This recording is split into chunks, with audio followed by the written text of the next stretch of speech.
Communication is the transmission of a message from sender to receiver in an understandable manner. Basically, it is a process of people and environment. Communication is not only limited to verbal manner, it can also be through emails, chats, or even non-verbal ones such as nodding and shaking of head. As much as communications methods vary, its models are also varying. Some are effective on their fields but not in the other.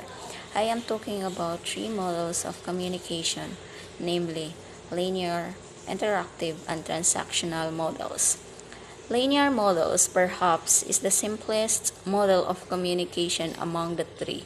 It assumes that the communication only flows in the one direction. It is also limiting a person to only have one role, either be the sender or the receiver. It is most effective in mass media, memorandums, and announcements where feedback from the receiver is unnecessary. This model is then problematic as it implies communication as a one-way process and has definite end. So meaning to say, communication has an end. On the other hand, interactive model follows two channels where communication feedback lock between the sender and the receiver. The feedback or response can be verbal or non-verbal. This model views communication as an ongoing process. This also features the field of experience, which implies that environment experiences, cultures, and even hereditary can influence how a sender constructs a message. While interactive model posits a more dynamic layout, it is still out construed by some limitations such as people can both sender and receiver, but not simultaneously.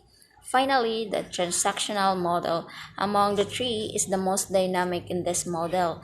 A person can be both sender and receiver, which are referred to as communication. This model views communication as a transaction. This model also gives emphasis on one's fields of experience. Communicators must show at least some degree of overlap in culture, language, or environment. And the linear model meaning is sent from one person to another. Interactive model implies that understanding is achieved through feedback, while transactional model emphasizes that people create shared meaning in a more dynamic process.